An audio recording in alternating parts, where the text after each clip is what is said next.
এই দুনিয়া হচ্ছে নিছক খেল তামাশা, এটা আর কিছুই নয়। জীবনের প্রকৃত আবাসস্থল হচ্ছে আখিরাত। এই দুনিয়া একটা মোহ, এই মোহের পেছনে মানুষেরা ঘুরছে, বিবি বাল বাচ্চা এর পেছনে ঘুরছে। অথচ এই বিবি বাল বাচ্চা কিয়ামতের দিন মুসিবত হয়ে দাঁড়াবে মানুষের জন্য। একটা মোহর মধ্যে মানুষ পড়ে আছে, খেল তামাশার ভিতরে পড়ে আছে। আল্লাহ পাক বলছেন, কুল মাতাউদ দুনিয়া কালিলুন ওয়াল আখিরাতু খায়রুল লিমান ইত্তাকা। বলো, দুনিয়ার সমস্ত সম্পদ খুবই নগণ্য, আর যে ব্যক্তি পরকালকে বিশ্বাস করে, পরকালের কামনা করে, সেই খোদাভীরু লোকদের জন্য পরকাল হচ্ছে প্রকৃত আবাসস্থল। সেই জায়গাটাই হলো আসল জায়গা। ওই জায়গার জন্য কিছু তৈরি করতে হবে। কোরআনে কারিমে রব্বুল আলামিন বলছেন, আরাদিতুম বিল হায়াতিদ দুনিয়া মিনাল আখিরাহ ফামা মাতাউদ দুনিয়া ফিল আখিরাতি ইল্লা কালিল। তোমরা কি পরকালের জীবনের বিনিময় এই দুনিয়ার জীবনটাই বেশি পরিতুষ্ট হয়েছে? অথচ দুনিয়ার জীবনের সুখ সম্পদ তো পরকালের তুলনায় খুবই নগণ্য। পরকালের সুখ অনেক বেশি, পরকালের দুঃখটাও অনেক বেশি, সুখটাও অনেক বেশি। পরকালটা স্থায়ী, সুতরাং দুনিয়ার মোহে না পড়ে পরকালের জন্য জীবনটাকে পরকাল ভিত্তিক জীবন তৈরি করো। আল্লাহ পাক বলছেন, ফাম্মা মান তাগা ওয়া আসারাল হায়াতাদ দুনিয়া ফাইন্নাল জাহিমা হিয়াল মাওয়া। অথবা যে ব্যক্তি বিদ্রোহ করেছে এবং দুনিয়ার জীবনকে অগ্রাধিকার দিয়েছে, তার জায়গা হচ্ছে জাহান্নাম। জোরে বলেন নাউজুবিল্লাহ। যে ব্যক্তি আল্লাহর সঙ্গে বিদ্রোহ করেছে আর পরকালের জন্য পাথর জোগাড় করে নাই, দুনিয়াকে অগ্রাধিকার দিল, পরকালকে ভুলে গেল, তার জায়গা হলো জাহান্নাম। ওয়া আম্মা মান খাফা মাকামা রাব্বিহি ওয়া নাহান নাফসা আনিল হাওয়া ফাইন্নাল জান্নাতা হিয়াল মাওয়া। আর যে ব্যক্তি আপন প্রভুর সামনে উপস্থিত হওয়াকে ভয় করেছে এবং আপন প্রবৃত্তিকে লালসা মুক্ত করেছে, লালসার হাত থেকে রক্ষা করেছে, আল্লাহ রব্বুল আলামিন কিয়ামতের দিন তার জন্য রেখে দিয়েছেন জান্নাত। তার জন্য কোন জায়গা? জান্নাত। আমাদেরকে পরকাল ভিত্তিক জীবন যাপন যদি করি, তাহলে কবরের জবাবগুলি খুব আসান হবে। আর যদি পরকাল ভিত্তিক জীবন যাপন না হয়, কবরটা মুসিবত হয়ে যাবে। হযরত ওসমান রাদিয়াল্লাহু তাআলা আনহু কবরের কাছে গিয়ে খুব কাঁদতেন। সাহাবায়ে কেরাম প্রশ্ন করেছেন, হুজুর, রাসূল করিম সাল্লাল্লাহু আলাইহি ওয়াসাল্লাম যখন জান্নাত ও জাহান্নামের ওয়াজ করেন, তখনও তো এত বেশি আপনি কাঁদেন না, যত বেশি কাঁদেন কবরের কাছে এসে, কারণ কি? হযরত ওসমান রাদিয়াল্লাহু তাআলা আনহু বলতেন, আমার সাথীরা, আমি আমার হাবিবের কাছে, আল্লাহ রাব্বুল আলামিনের রাসূলের কাছে আমি শুনেছি, এই কবরটাই হলো প্রথম স্টেশন, এই কবরটাই হলো প্রথম ইমিগ্রেশন কাউন্টার। এই জায়গায় কেউ যদি ধরা পড়ে যায়, কারো যদি চার্জশিট হয়ে যায়, সব জায়গায় ধরা পড়ে যাবে। হাসরে মিজানে সিরাতে কোনো জায়গায় নাজাত পাবে না। আর এই কবরটা যদি কেউ মুক্তি পেয়ে যায়, মিজান সিরাত হাসর সব জায়গা থেকে আল্লাহ তারে ভালোভাবে পার করে দিবেন। এটা হলো আসল জায়গা, মারাত্মক জায়গা, খুব মারাত্মক জায়গা। আমি এটাকে ইমিগ্রেশন কাউন্টার বলেছি আমার ভাষায়। ইমিগ্রেশন কাউন্টার যারা বিদেশ ভ্রমণ করেছেন তারা জানেন। লন্ডন যাবেন, আমেরিকা যাবেন, সৌদি আরব যাবেন, যে কোনো বিদেশে যাবেন, গেলেই পাসপোর্ট তারা দেখবে। পাসপোর্টে আপনার ন্যাশনালিটি কোনটা সেটাই তারা জানতে চাইবে। আপনি কোন দল করেন এটা তারা জানতে চাইবে না। আপনি কোন ভাষায় কথা বলেন তাও তাদের জানার দরকার নাই। প্রথমেই তারা আপনার ন্যাশনালিটি দেখবে, আপনার আইডেন্টিটি কি তারা জানতে চাইবে। তারপরে যদি স্যাটিসফ্যাক্টরি হয়, আপনাকে ভিসা দিয়ে ভেতরে ঢুকবার ব্যবস্থা করে দেবে। আর যদি তারা স্যাটিসফাইড না হয়, তাহলে আপনাকে মেহমানখানায় ঢুকানো হবে গ্রেফতার করে। কবর হচ্ছে এ ধরনের একটি ইমিগ্রেশন কাউন্টার। কবরের ভিতরে মানুষ যখনই রাখা হবে, সঙ্গে সঙ্গে দুজন ফেরেশতা আসবে। কবরের কাছে যারা এসেছিল, দাফন হয়ে যাওয়ার পর এই লোকগুলি 40 কদম যেতে যতক্ষণ লাগে, এর মধ্যেই দুজন ফেরেশতা এসে যাবে। এসে জিজ্ঞেস করবে, মান রব্বুকা, তুমি কোন দল করতে? ওটা তাদের জানার দরকার নেই। চাকরি কিসে করতেন, ওটা জানার দরকার নেই। ব্যবসা করতেন না চাকরি করতেন, প্রয়োজন নেই। প্রথমেই জিজ্ঞাসা করা হবে ন্যাশনালিটি, প্রথমেই জিজ্ঞাসা করা হবে তার ন্যাশনালিটি সম্পর্কে, তার আইডেন্টিটিটা কি, এবং সেটাকে সত্যায়িত করার জন্য, বোঝার জন্য 3টি প্রশ্ন। প্রথম প্রশ্ন, মান রব্বুকা ওয়া মা দীনুকা ওয়া মান নাবিয়্যুকা, তোমার রব কে, তোমার দ্বীন কি, তোমার নবী কে। যদি এই ব্যক্তি বেঈমান হয়, মুনাফিক হয়, সে বলবে হায় হাতা লা আদরি, হায় হাতা লা আদরি, জানি না আমার রবকে, আমি জানি না। তোমার দিন কি, দিন কারে কয় বুঝি না। এরপরে আল্লাহর নবী জনাবে মুহাম্মদ রাসূলুল্লাহ সাল্লাল্লাহু আলাইহি ওয়াসাল্লামকে দেখানো হবে, বলা হবে মা কুনতা তাকুলু ফি হাদার রাজুল, এই ব্যক্তি সম্পর্কে তোমার ধারণা কি নিকে, বলবে আমি চিনি না। নাউযুবিল্লাহ। বাস, এরপরে তার যা হবার তাই শুরু হয়ে যাবে। আর যদি বান্দাটা মুমিন হয়, প্রশ্ন করা হবে মান রব্বুকা, জবাব দেবে রব্বি আল্লাহ, আমার রব আল্লাহ রাব্বুল আলামিন। ওয়া মা দীনুকা, দীনুনা ইসলাম, আমার দিন হচ্ছে ইসলাম। এরপরে আল্লাহর নবীকে দেখানো হবে। কয়েক রকমের বর্ণনা আছে, কোন বর্ণনায় আছে হুজুরের আকারে দেখানো হবে, অথবা রাসূলকে সরাসরি দেখানো হবে। বলা হবে মা কুনতা তাকুলু ফি হাদার রাজুল, এই লোকটি সম্পর্কে ধারণা কি। মুমিন ব্যক্তি বলবে হাদা নবিয়ুনা মুহাম্মাদুর রাসূলুল্লাহ সাল্লাল্লাহু আলাইহি ওয়াসাল্লাম, ইনি আমার তো সেই নবী মুহাম্মাদুর রাসূলুল্লাহ সাল্লাল্লাহু আলাইহি ওয়াসাল্লাম। আমরা যেন এই রকমের জবাব দিতে পারি, আল্লাহ কবুল করো। সকলে জোরে কোন আমিন।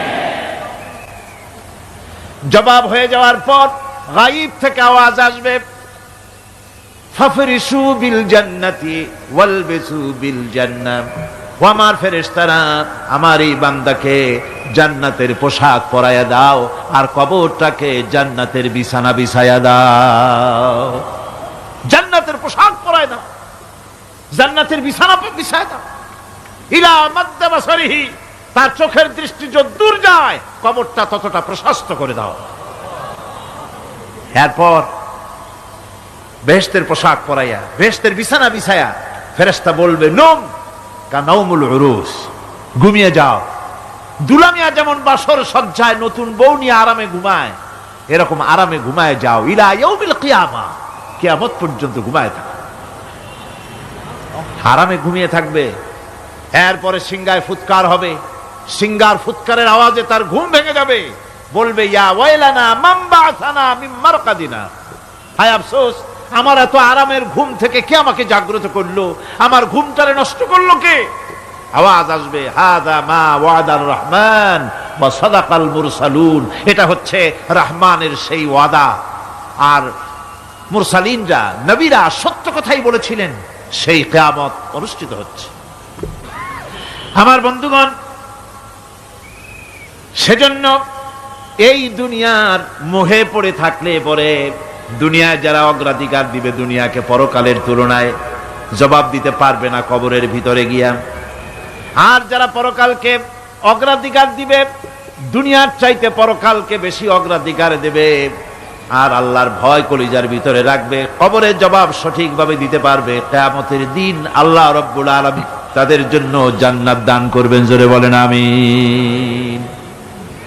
দুনিয়াটা হচ্ছে দুনিয়া যেখানে আমরা আসি। আমি আগেই বলেছি, দুনিয়া হচ্ছে আদনা শব্দ থেকে এর উৎপত্তি হয়েছে, তুচ্ছ, নিকৃষ্ট, এটার দাম নাই, এটার মূল্য নাই।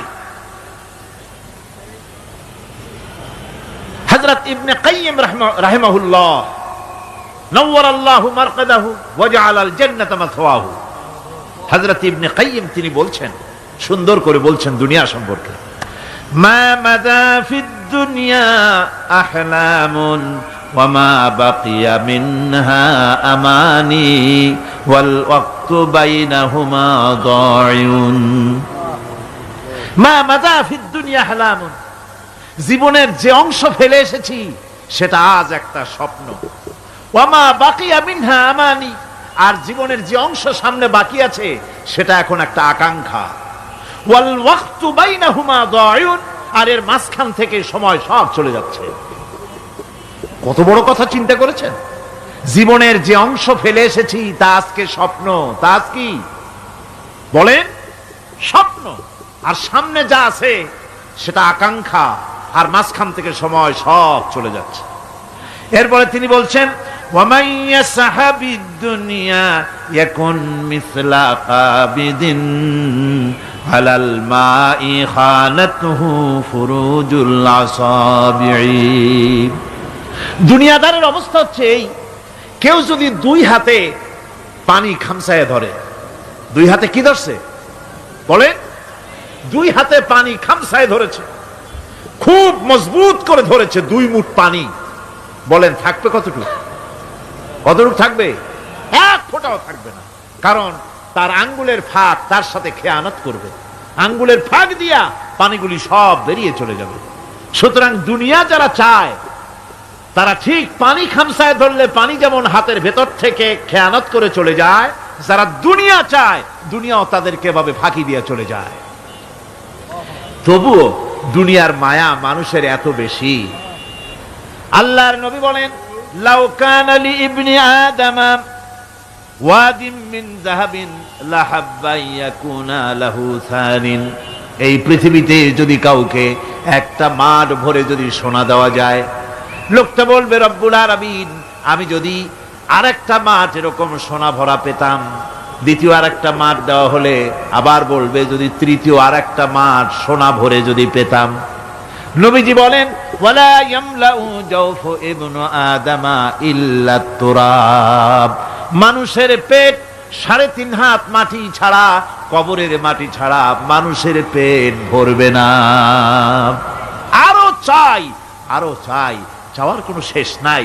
মানুষ এভাবে করে দুনিয়ার মহব্বতে এমনি পাগল হয়ে যায়, শুধু দুনিয়ার মহব্বত, পরকালকে বেমালুম ভুলে যায়। আমি কিন্তু এই কথা বুঝাতে চাই নাই যে পরকালের মহব্বতে, পরকালের ভয়তে বা পরকালের জন্য দুনিয়া আপনি বাজার ঘাট, বেচা কিনা, ব্যবসা বাণিজ্য সবকিছু ভুলে যান, না তা নয়।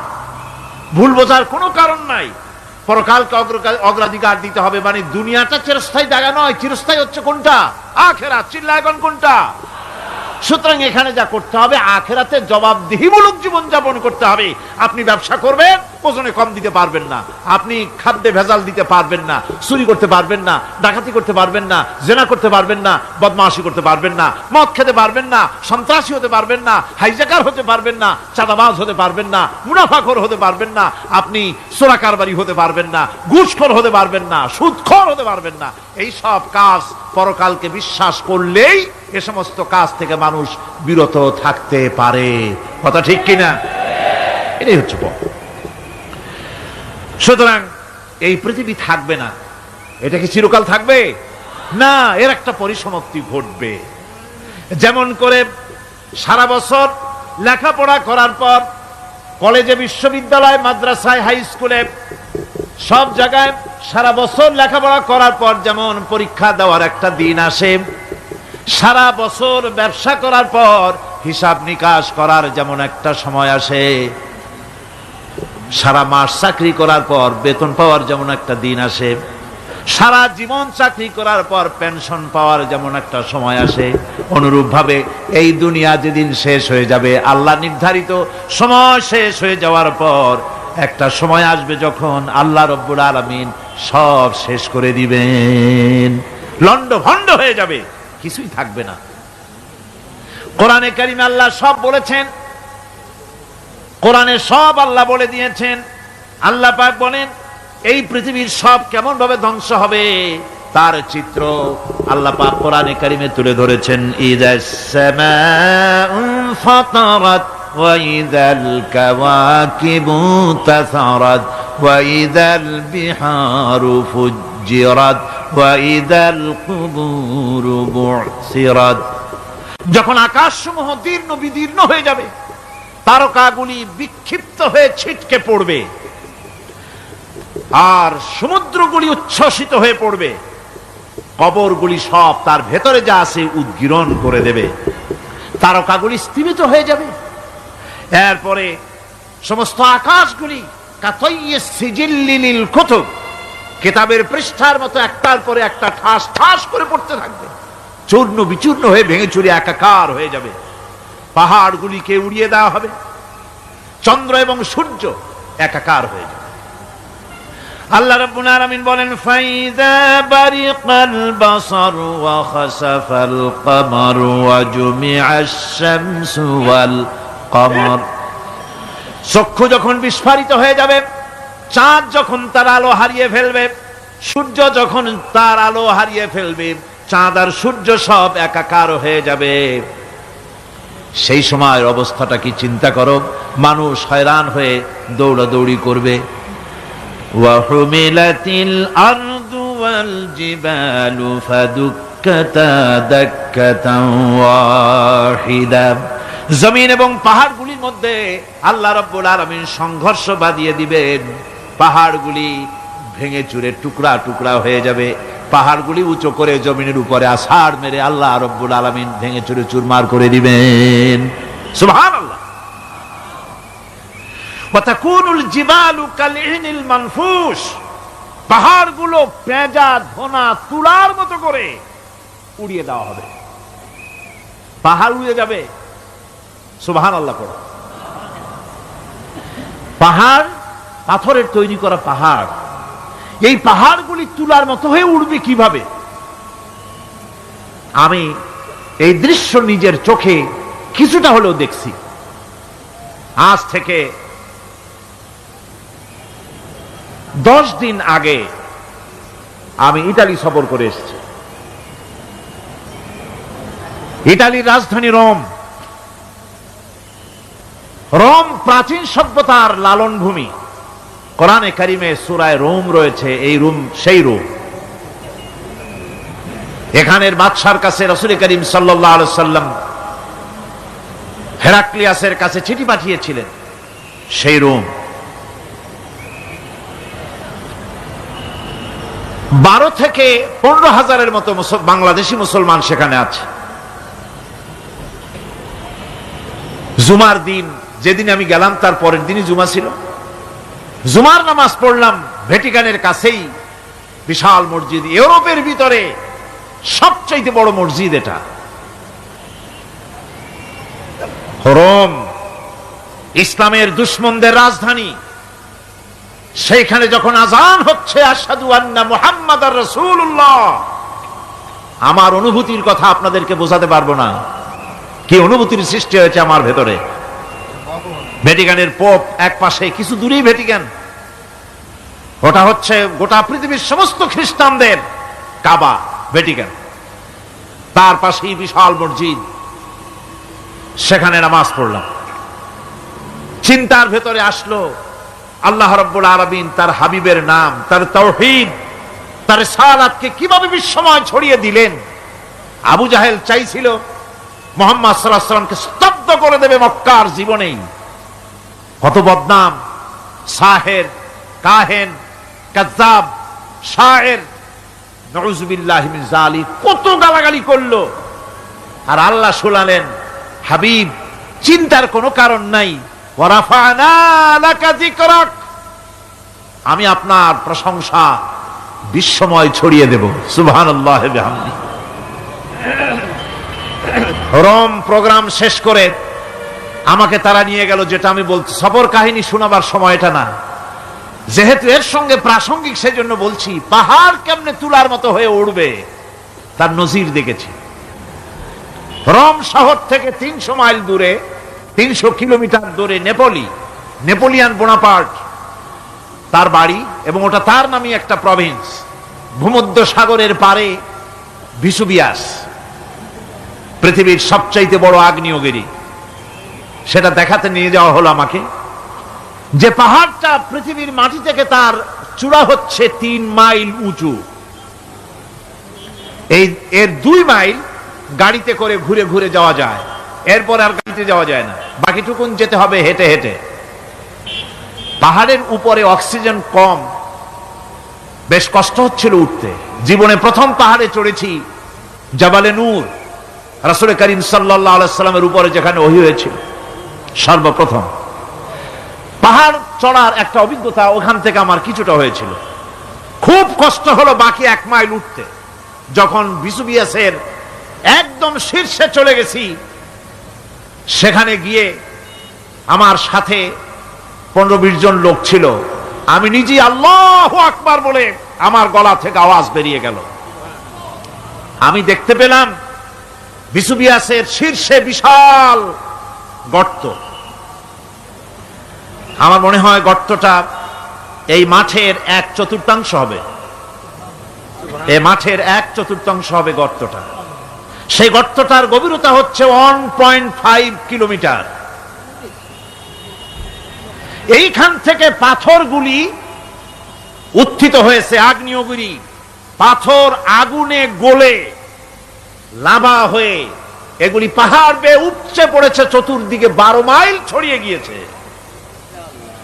আমার মনে পড়লো ওয়াকুদুহান নাসু ওয়াল হিজারা, জাহান্নামের আগুনের ইন্ধন হবে মানুষ আর পাথর।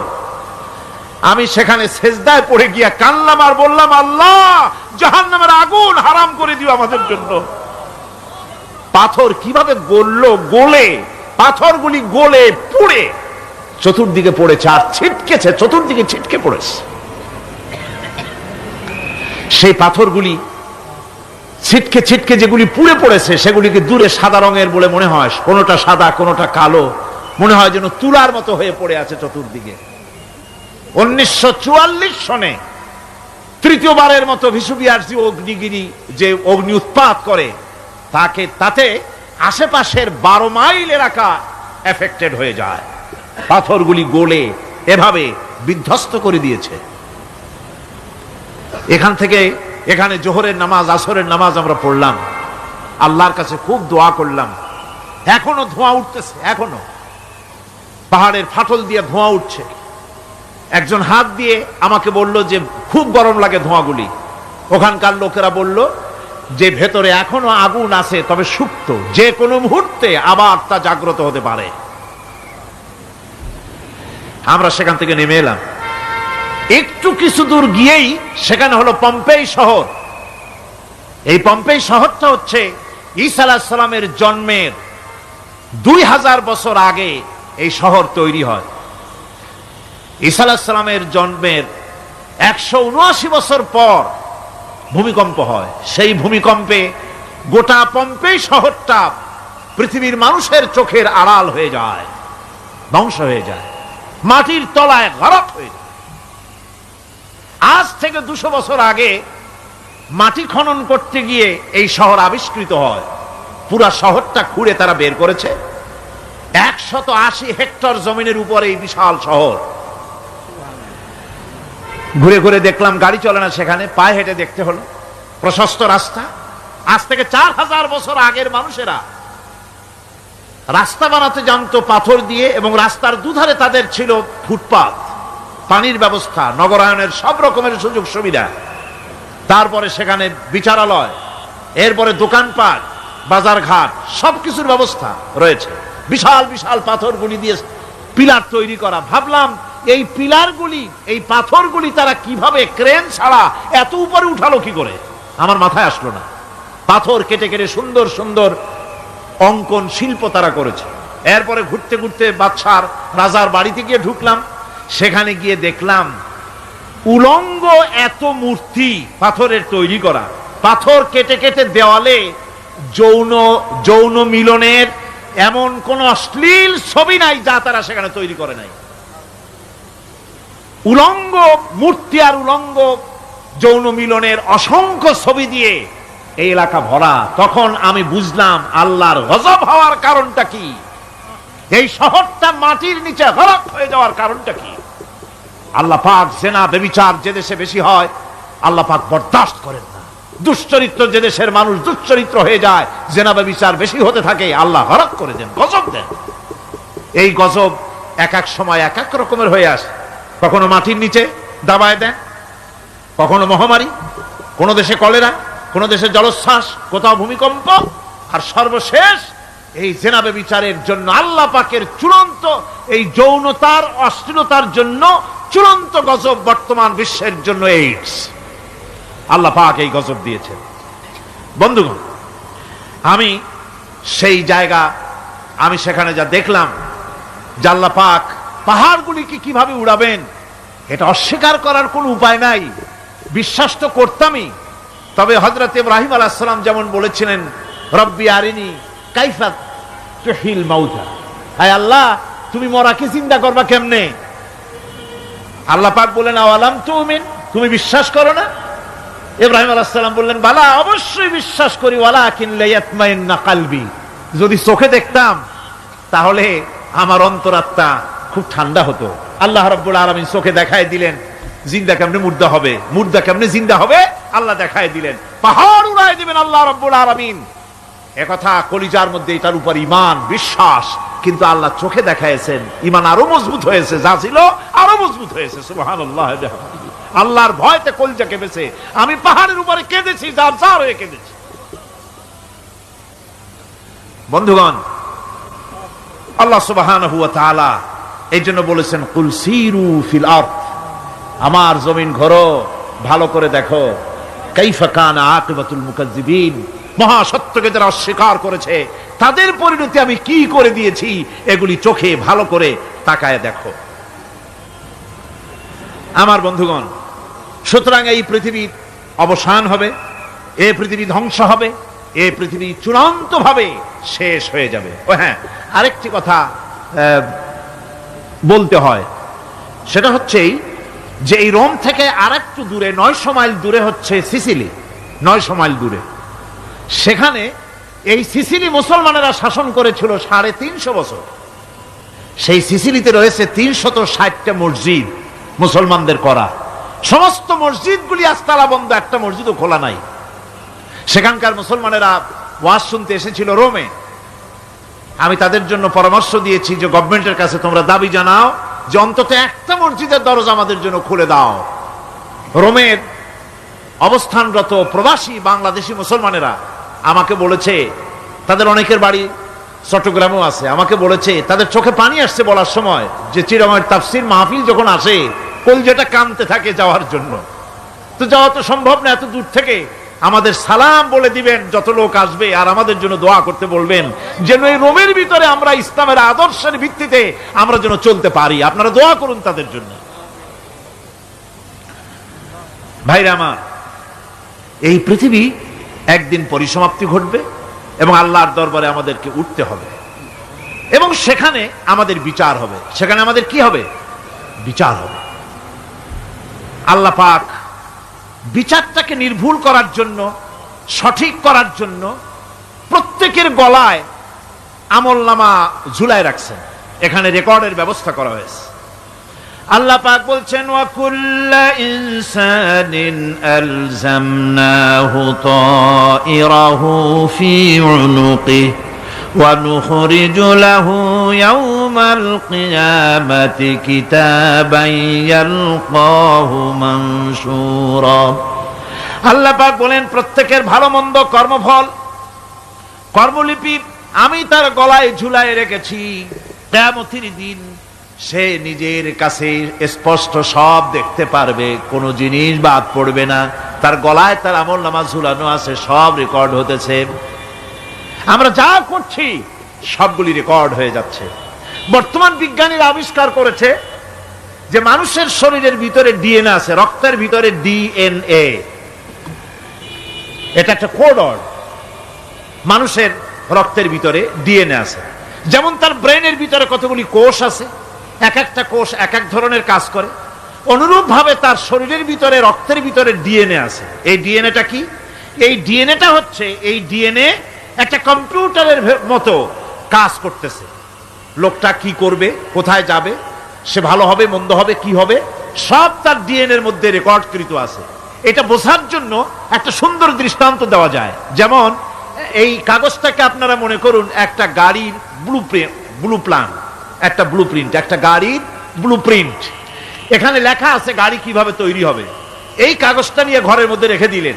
এখন এই কাগজটা থেকেই অটোমেটিক গাড়ির উইন্ডো তৈরি হলো, শিল তৈরি হলো, গাড়ির বডি তৈরি হলো, চেসিস তৈরি হলো, টায়ার তৈরি হলো, ইঞ্জিন তৈরি হলো, ব্যাটারি তৈরি হলো, পেট্রোল নিল, আর কোন রকমের ড্রাইভার ছাড়াই গাড়ি চলতে আরম্ভ করলো। এই কথাটা যদি মনের মাথার মধ্যে আনতে পারেন যে এটা কিভাবে হইতে পারে, এতে লেখা অনুযায়ী যেভাবে হওয়া যদি সম্ভব হয়, অনুরূপ ভাবে মানুষের রক্তের ভিতরে ডিএনএ এর আবিষ্কার করেছে। এর ভিতরে মানুষের ভালো মন্দ, কোথায় যাবে কি করবে, সবকিছু এর মধ্যে রয়েছে। কোরআনে কারীমে আল্লাহ রাব্বুল আলামিন, আমি গত বছরও বলছিলাম যে বিজ্ঞানের আবিষ্কার যত বাড়বে কোরআন বোঝা মানুষের জন্য তত সহজ হবে। কোন সুবহানাল্লাহ। কোরআন বোঝা মানুষের জন্য তত সহজ হবে। সুতরাং মানুষের গলার সাথে আল্লাহ পাক বলছেন যে একটা আমলনামা আমি ঝুলাই দিয়েছি তার গলার সাথে, সে যা করতেছে ওখানে সব লিপিবদ্ধ হচ্ছে, কম্পিউটারাইজড, কম্পিউটারের মতো এগুলি সব গ্রহণ করতেছে।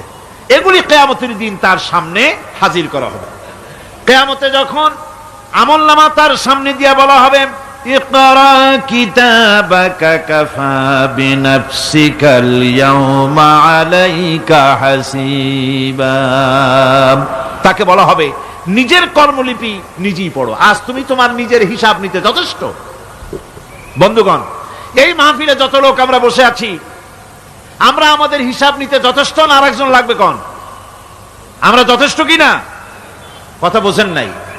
আমি বলতে চাইছি এটা, আমরা যদি এখন চোখ বুঝে চিন্তা করি যে পিছনের জীবনে কি করেছি, মনে পড়বে নাকি পড়বে না? বলেন সবাই, পড়বে কি পড়বে না? ছোটবেলায় কবে পায়ের নিচে কাটা ফুটেছিল, কবে কোথায় আছাড় খেয়েছিলেন, কবে কার বেল তাল আম কাঁচা আম চুরি করে খেতে গিয়ে কিল খেয়েছিলেন, তাড়া খেয়েছিলেন, তাকে এখন মনে নাই?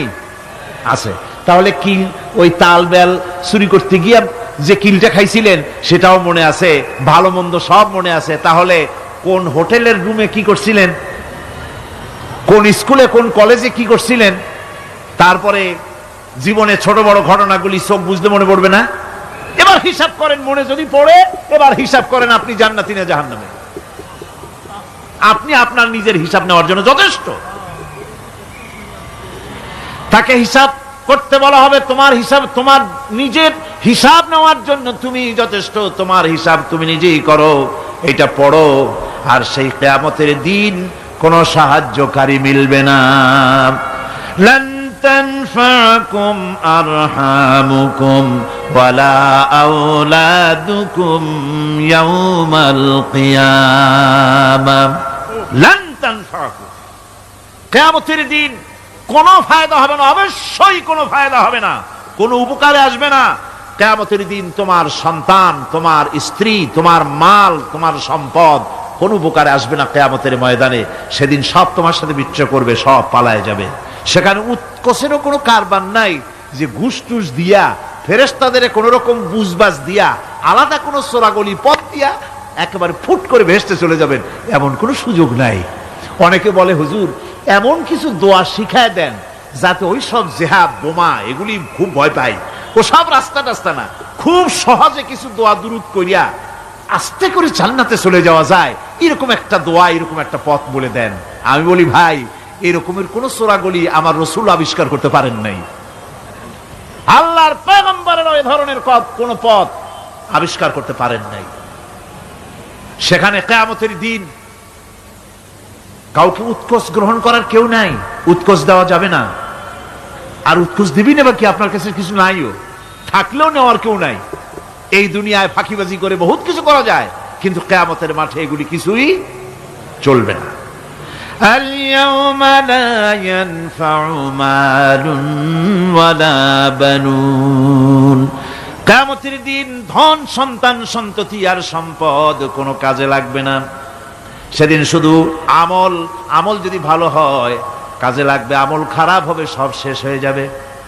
আল্লাহ রাব্বুল আলামিন নবীজিকে ডেকে বলেছেন, নবী আপনি বলেন, কুল মা কুনতু বিদআম মিনার রাসূল, আপনি বলুন আমি কোন নতুন রাসূল নই, আমার আগে অনেক নবী রাসূল পৃথিবীতে এসেছেন, তারা বিদায় হয়ে গেছেন, আমি জানি না কিয়ামতের দিন আল্লাহ রাব্বুল আলামিন আমার সাথে কি ব্যবহার করবেন, আর আমি এও জানি না যে কিয়ামতের দিন আল্লাহ পাক তোমাদের সাথে কি ব্যবহার করবেন।